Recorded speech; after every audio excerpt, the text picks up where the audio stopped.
Seigneur, ta parole au quotidien nous nourrit et nous donne vie. Seigneur, ta parole au quotidien nous nourrit et nous donne vie. Lecture de la deuxième lettre de Saint Paul apôtre à Timothée, chapitre 3, du verset 10 au 17e. Bien-aimé, toi, tu m'as suivi pas à pas dans l'enseignement, la manière de diriger et les projets, dans la foi, la patience, la charité et la persévérance, dans les persécutions et les souffrances, celles qui me sont arrivées à Antioche, à Iconium et à Lystre, toutes les persécutions que j'ai subies. Et de tout cela, le Seigneur m'a délivré. D'ailleurs, tous ceux qui veulent vivre en homme religieux dans le Christ Jésus subiront la persécution. Quant aux hommes mauvais et aux charlatans, ils iront toujours plus loin dans le mal. Ils seront à la fois trompeurs et trompés. Mais toi, demeure ferme dans ce que tu as appris. De cela, tu as acquis la certitude, sachant bien de qui tu l'as appris. Depuis ton plus jeune âge, tu connais les saintes Écritures. Elles ont le pouvoir de te communiquer la sagesse en vue du salut par la foi que nous avons en Jésus-Christ. Toute l'Écriture est inspirée par Dieu. Elle est utile pour enseigner, dénoncer le mal, redresser, éduquer dans la justice. Grâce à elle, l'homme de Dieu sera accompli, équipé pour faire toutes sortes de biens. Parole du Seigneur, nous rendons grâce à Dieu. Nous nourrit et nous donne vie. Grande est la paix de qui aime ta loi, Seigneur. Ils sont nombreux, mes persécuteurs, mes oppresseurs. Je ne dévie pas de tes exigences. Le fondement de ta parole est vérité. Éternelles sont tes justes décisions. Grande est la paix de qui aime ta loi, Seigneur. Des grands me persécutent sans raison. Mon cœur ne craint que ta parole.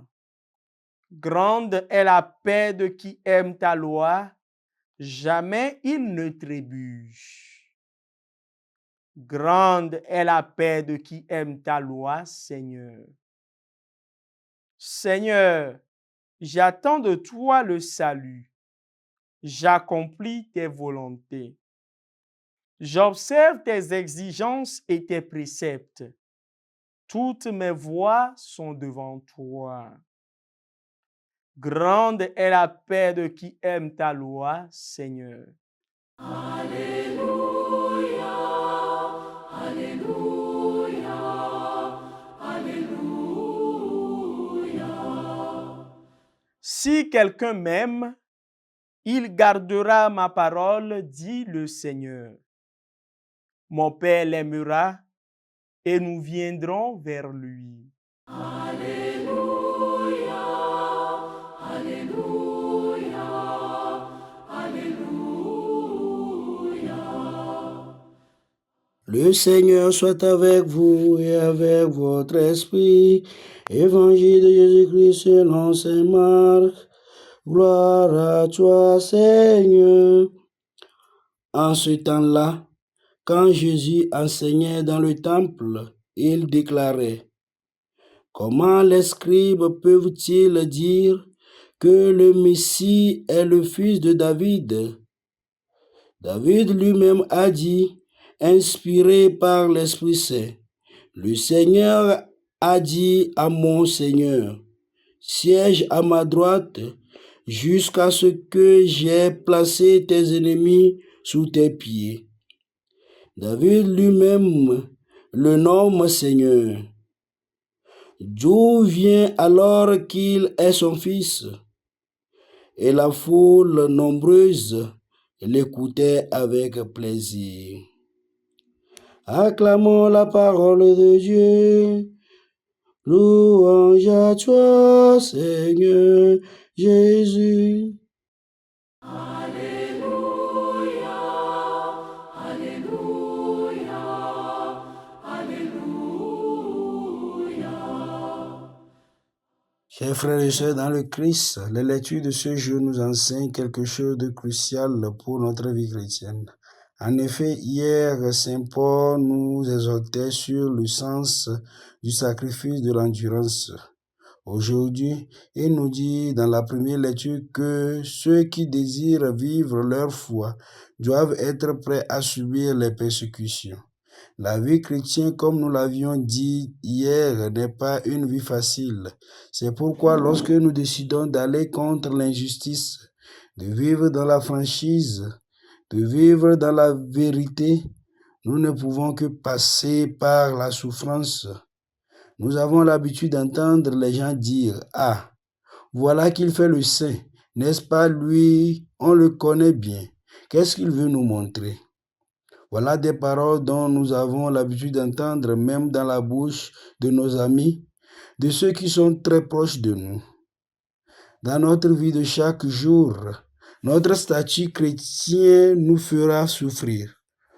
Nous aurons à être persécutés sur nos lieux de travail, au bureau, au marché, dans le quartier et même dans l'église parce que nous ne faisons pas comme les autres.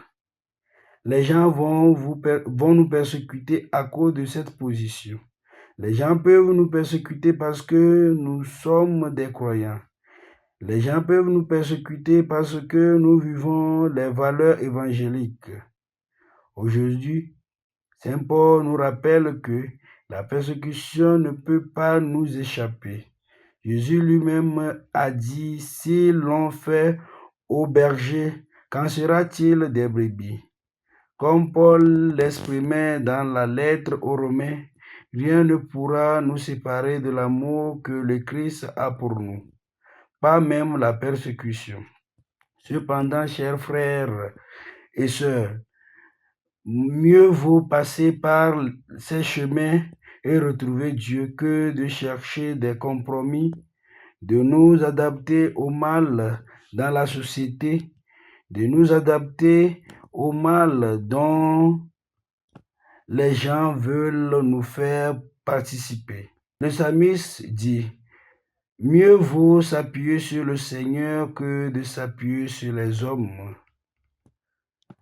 Puisse le Seigneur nous donne aujourd'hui et toujours la grâce de la persévérance, afin que face à la persécution et face aux calamités, nous restions toujours fidèles à lui.